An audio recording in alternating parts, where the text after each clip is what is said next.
Hello बच्चों, आओ video lecture में हम पढ़ते हैं magnetic field on the axis of a circular current loop. और इस टॉपिक पे हम न्यूमेरिकल करेंगे, ठीक है। और न्यूमेरिकल से पहले कुछ फॉर्मूला रिवीजन जरूरी होता है। फॉर्मूला रिवीजन मींस कंसेप्ट का रिवीजन। तो magnitude of a magnetic field due to a circular coil of radius r carrying a current I at the axial distance x from the center is this। क्या sir अंग्रेजी में जल्दी जल्दी बोल गए, चलो हिंदी में समझाते हैं। एक ये कॉइल है, करंट कैरिंग कॉइल, उसमें I करंट फ्लो कर रहा है ऐसे। कॉइल का रेडियस है r, capital R। Magnetic field निकालना है पॉइंट P पे, वो पॉइंट P सेंटर से x डिस्टेंस पे है। तो इंग्लिश में यही बात लिखी हुई है, ठीक। अब x डिस्टेंस पे मैग्नेटिक फील्ड होता है mu naught I r square upon 2x square plus r square raise to the power 3/2, ठीक है। अब अगर पूछ लिया जाए कि सेंटर पे कितना मैग्नेटिक फील्ड है, तो सेंटर पे x की वैल्यू होगी 0। तो सेंटर पे हो जाएगा b equal to mu naught I upon 2r। x यहां 0 रख देंगे हम, ठीक है। ये फॉर्मूला याद रखना, कुछ चीजें मेमोराइज भी करनी पड़ती हैं, इस पे आधारित न्यूमेरिकल्स करने हैं। हर कॉम्पिटिटिव एग्जाम्स में आते हैं और बोर्ड में भी आते हैं। बोर्ड में जरा डायरेक्ट आ जाते हैं, सिंपल से न्यूमेरिकल, कॉम्प्लिकेटेड नहीं आते हैं बोर्ड में। Board means 12th board examination, ठीक। एक चीज और, मैं यहां आ जाता हूं, दिख रहा है साफ। अगर कॉइल में n टर्न्स हैं, कुछ ऐसी कॉइल्स होती है ना जिनमें टर्न्स होते हैं एक से ज्यादा, ये तो एक सिंगल कॉइल है, लेकिन कुछ ऐसी कॉइल होती हैं स्प्रिंग की तरह। मान लो उसमें n टर्न्स हैं, तो मैग्नेटिक फील्ड होगा mu naught n I upon 2r। n से मल्टीप्लाई कर देंगे करंट को, ठीक, I को। ये फॉर्मूला हो गया। इसमें ये आप देख लो, म्यू नॉट क्या होता है, परमिएबिलिटी ऑफ फ्री स्पेस यानी वैक्यूम। उसकी वैल्यू होती है 4 पाई इंटू 10⁻⁻⁷ टेस्ला मीटर पर एम्पियर। ये कांस्टेंट है। न्यूमेरिकल्स में इसकी वैल्यू दी हुई होगी, नहीं तो क्वेश्चन पेपर के शुरू में दे देंगे। तो बच्चों बस सिंपल से कंसेप्ट आपने समझ लिए। अब न्यूमेरिकल शुरू करते हैं, ठीक है। तो बच्चों ये पहला क्वेश्चन है, अ circular coil of wire consisting of 100 turns each of radius 8 centimetre carries a current of 0.4 ampere. What is the magnitude of magnetic field at the center of the coil? तो बच्चों सिंपल सा question है, इसमें सब कुछ दे रखा है। Magnetic field निकालना है कॉइल के सेंटर पे। डायरेक्ट फॉर्मूला बेस्ड क्वेश्चन है, ठीक, लेकिन सिंपल से क्वेश्चन हर तरीके के एग्जाम में आ जाते हैं। तो इसको सॉल्व करते हैं। सॉल्यूशन, इसमें हमें दे रखा है n equal to 100 number of turns, r is equal to 8 centimetre. r तो हम कैपिटल लेते हैं ना। This equal to 0.08 metre. और दे रखा आपको करंट, कॉइल में कितना करंट फ्लो कर रहा है, 0.4 एम्पियर। सर्कुलर कॉइल है, कॉइल की जगह लूप भी लिख सकते हैं, सर्कुलर लूप। और अब आपको निकालना है magnetic field, B is equal to mu naught n I upon 2r। Mu naught की वैल्यू होती है 4 pi into 10⁻⁻⁷ into n is 100 turns into I is कितना करंट फ्लो कर रहा है, 0.4 ampere upon 2 into radius is 0.08। कर लो इसे solve, यहां से 2 गया और 0.02 0.1। फर्दर आप इसे अगर ऐसे सॉल्व करोगे तो पाई टाइम्स, ये इससे कैंसिल हो जाएगा, 8 16, इधर भी 16, हाँ ये आ जाएगा पाई टाइम्स 10⁻⁻⁴ यूनिट होगी टेस्ला। इसे ऐसे भी लिख सकते हैं, पाई की जगह 3.14 into 10⁻⁻⁴ Tesla. This is your answer. है एकदम सिंपल, फॉर्मूला याद होना चाहिए, क्वेश्चन समझ में आना चाहिए, बाकी सब आसान है। ठीक है बच्चों, चलो एक क्वेश्चन और करते हैं। तो बच्चों ये क्वेश्चन है, a wire is in the form of a circular loop having 1 turn. एक सर्कुलर लूप की फॉर्म में है, एक ही टर्न है। The magnetic field at the centre of the loop is B1। Clear है।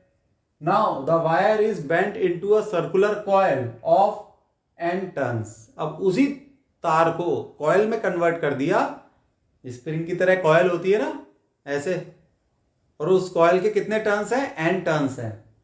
The magnetic field at the centre of the coil is B2। अब magnetic field change हो गया कॉइल के सेंटर पे, उसकी वैल्यू हो गई B2। Find the ratio B2 अपॉन B1। ठीक है, दोनों मैग्नेटिक फील्ड का रेशियो निकालना है। तो बच्चों प्रोसेस तो यही रहेगा कि मैं हट जाता हूं आगे से, आप एक बार क्वेश्चन को पढ़ लो, उसे खुद सॉल्व करने की कोशिश करो, और मैं अब सॉल्व कर रहा हूं, आप तो स्क्रीन पॉज करके अपना काम कर लोगे।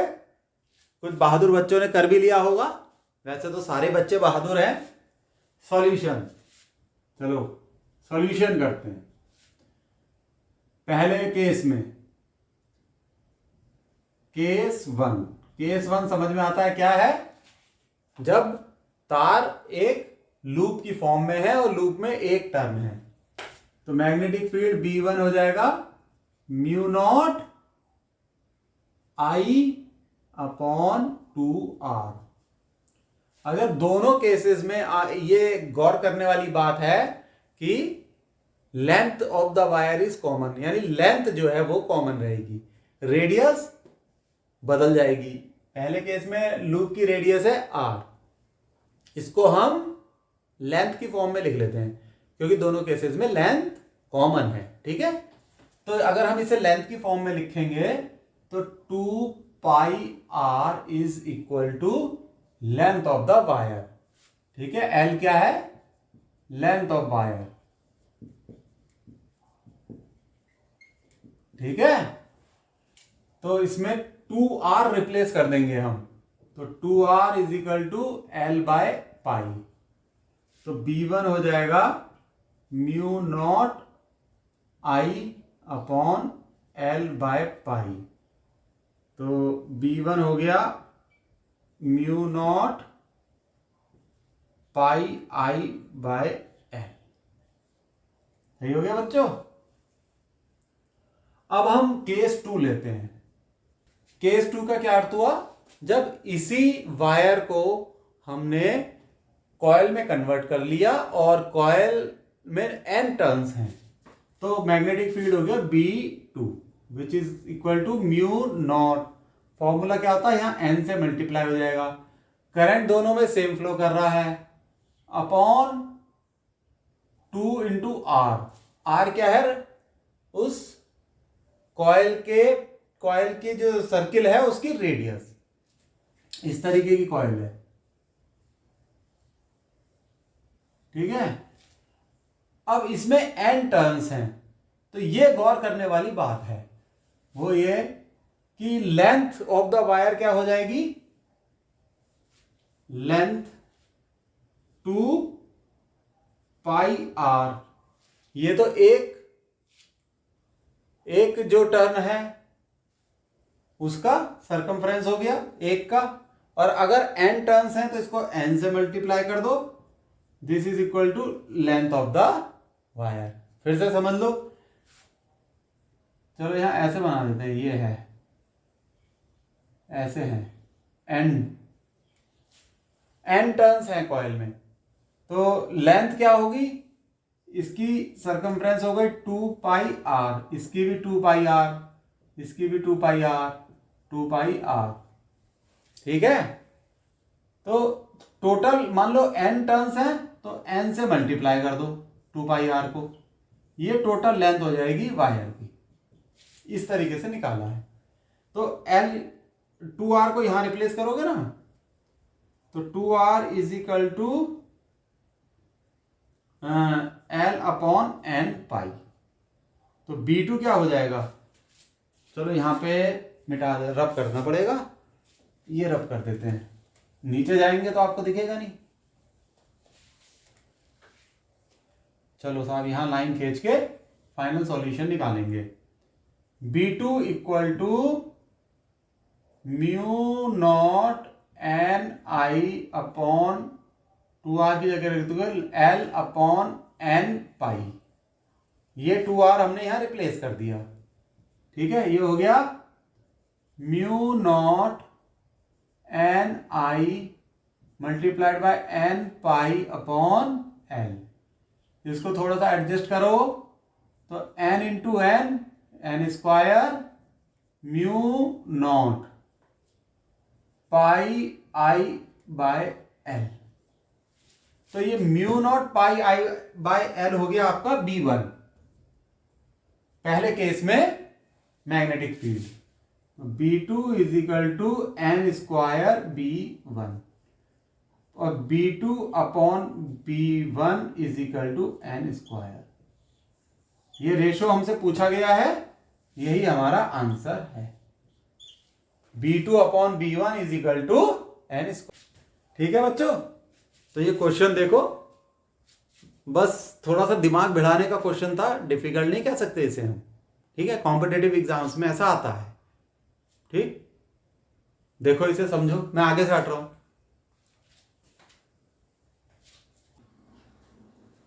बच्चों हमारा अगला न्यूमेरिकल है 2 circular coils of radius r are placed concentrically at right angles to each other. The current flowing in the coils are I and 2I. Determine the resultant magnetic field at the center. देखो इस question को, तो इसमें दो coils हैं बच्चों, और दोनों कॉइल का रेडियस r है और दोनों का सेंटर सेम है। दोनों कॉइल्स का सेंटर सेम है और दोनों एक दूसरे के परपेंडिकुलर हैं कॉइल। तो ये देखो वो कॉइल किस तरीके से रखी हैं, ये पहचानना जरूरी है। देखो कैसे, जैसे कि एक कॉइल मान लो ये है,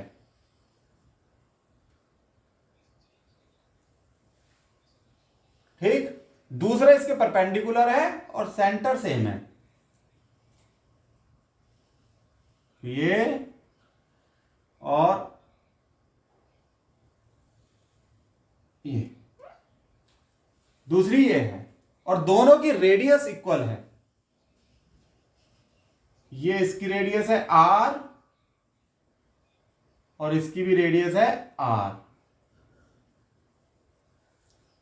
लेकिन जो डिफरेंस आ रहा है इसमें, अगर I करंट फ्लो कर रहा है तो इसमें 2I, यानी करंट दोनों में अलग है। इस बार एक कॉइल में I है और दूसरे में 2I।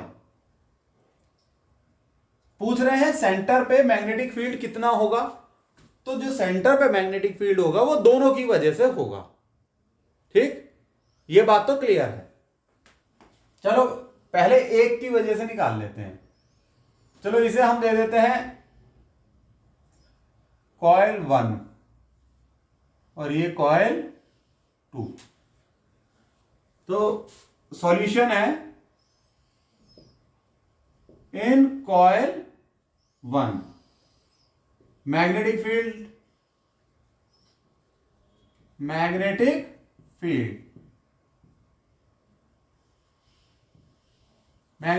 क्या होगा, B मान लेते हैं।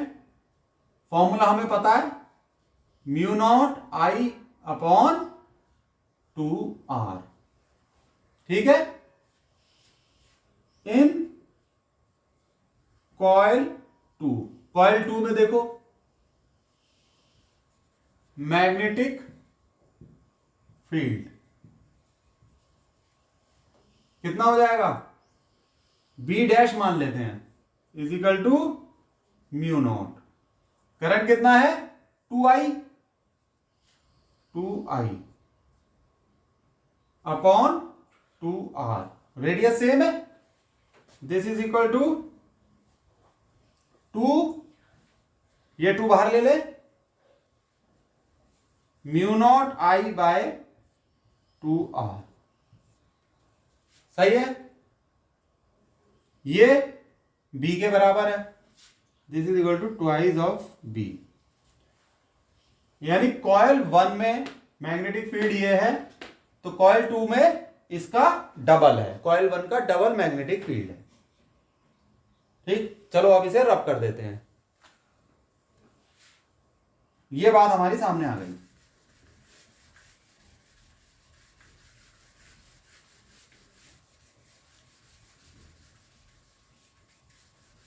नोट करते रहना बच्चों, हाथों हाथ, चाहो तो वीडियो बैक कर लेना।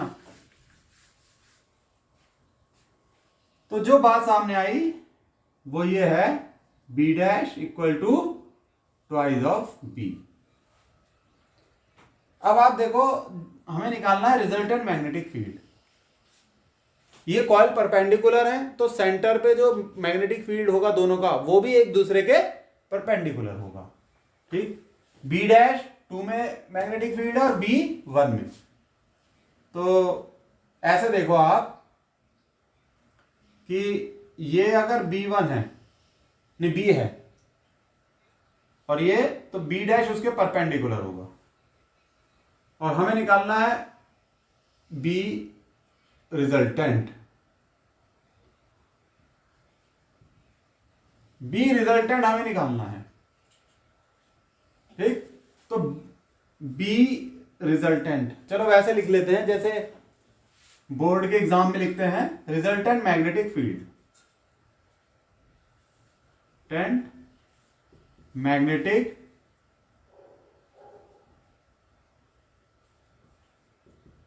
फील्ड, इसको हम दिखाएंगे बी आर से। तो B R is equal to under root of B plus B dash, which is equal to under root of B square plus B dash square, under root of B square plus B dash square, this equal to under root of B square plus 2 times B square. हमने B dash की value replace कर दी, this is equal to under root of 5b square, this is equal to under root 5b, under root 5b। अरे beta बन गया beta बन गया बच्चों। तो ये अंडर रूट 5b हो जाएगा, b बाहर है अंडर रूट के। और बच्चों b की वैल्यू क्या है, B R equal to under root 5 रख दी हमने, mu naught I by 2R, this is your answer. यह आपका आंसर है।